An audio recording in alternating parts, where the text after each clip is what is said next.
Hello and welcome. In this video, I'm going to show you how to prepare your car to run in the Autocross. Now, I'm going to keep this one short because I'm actually going to be running in an Autocross tomorrow morning, which means I have to wake up in 6 hours. Now, that on itself is actually going to be a completely separate video. So in this video, not only am I going to show you how to prepare your car, but I'm also going to show you how to make some amazing magnetic numbers that you can stick on the side of your car so people know who you are when you're plowing through the course, doing mad skids and plowing through cones and relatively completely failing at the Autocross. Without further ado, let's get this started.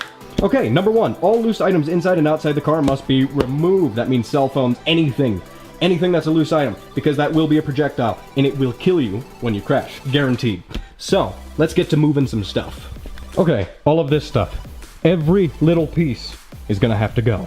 Garbage, garbage, garbage, garbage. Jump leads, garbage. Whatever that is, garbage. Amplifier, garbage. Duct tape, sadly, garbage.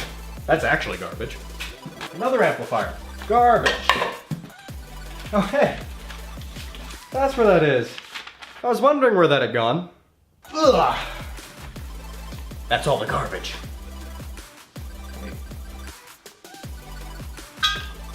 Garbage. Look at all this garbage. All of it has to go. This right here, this is what we want.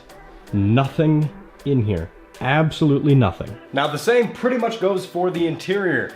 You don't want anything in there. Now you might have been thinking to yourself, well, good thing my floor mats aren't garbage.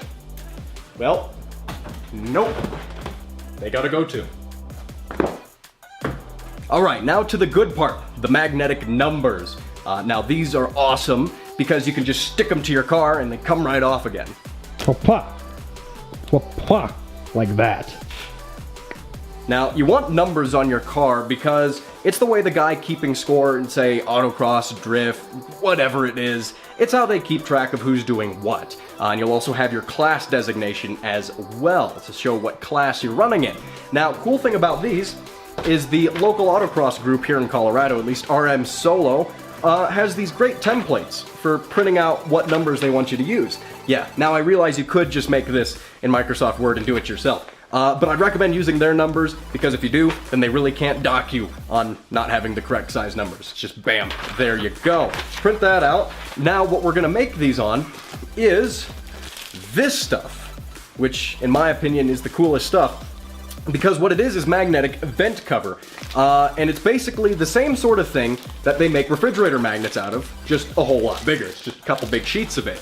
Now this is great because we're essentially just gonna slap our template on here and just cut it out. Bam, good to go. Now I did have an interesting problem because for reasons unknown to science, the white side here, even though it's like paper thin, does not stick to the car. However, the dark side does because reasons. So anyways, this white side here, what we're basically gonna do is because I have a white car. Now if you had a dark car, a dark colored car, white letters would be great, so you could just skip this next step.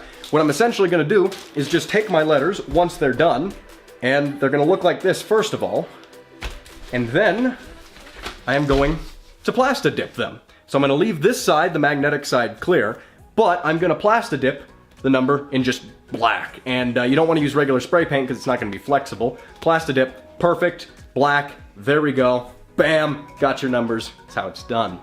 Now the letters, yeah, they're cool, but we need to focus on safety. So we're looking under the hood, looking at oil, I'm looking at power steering fluid, all that good stuff, coolant. If you're racing an autocross or anything like that, you're probably a gearhead and you know all that stuff. So I'm not gonna go too far into it. It's also gonna be here in your tech inspection sheet, your manual of things. Now one thing I wanna point out is the battery. That needs to be tied down, bracketed down in some fashion. Whereas my car no longer has the factory bracket to hold it down. I just used in place of that a ratchet strap. Super simple. I'll just say, just be sure if you're doing that the ratchet piece doesn't actually ground out between the positive and negative side of the battery, because they'll be bad, there'll be sparks, there'll be fire, explosions, death, that sort of thing, so you want to watch out for that. Now, best thing I can say, as a complete novice, let me tell you maybe a secret, and that is that this may in fact be my first serious autocross event.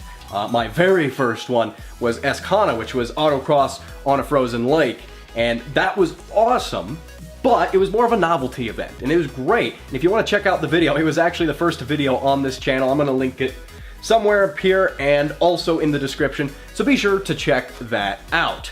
Now this autocross race though, happens to be a little more serious. There's tech inspection, there's things you want to go through, so just make sure your car meets all the requirements in the packet. Now it's going to be different for whatever group you're running with. For Rocky Mountain Solo and the SCCA, stuff like that, US stuff, I'll just put the link for all of it in the description. I'm going to link you to the RM Solo website, and that's going to have all of the stuff that I'm going off of if you want to check it out. So, aside from that, the car is ready to go. We need one more thing.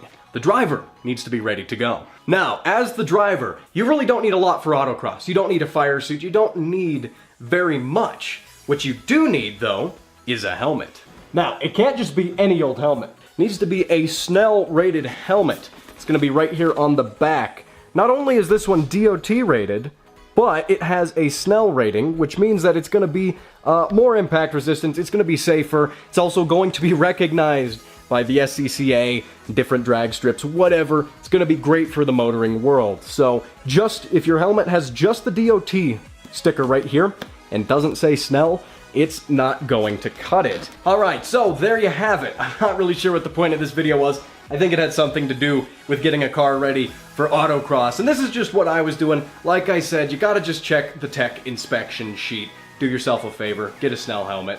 Pretty simple. Now, keep an eye out on this channel. You're gonna definitely want to subscribe because I will be documenting my very first legitimate autocross experience, and that will be a separate video. It's going to be coming out soon. You're going to want to subscribe for that. Also, check me out on Twitter at SirMattWest. Don't forget to follow me there. Now, either way, I'm Matt, and you'll be seeing me in the next video. Bam!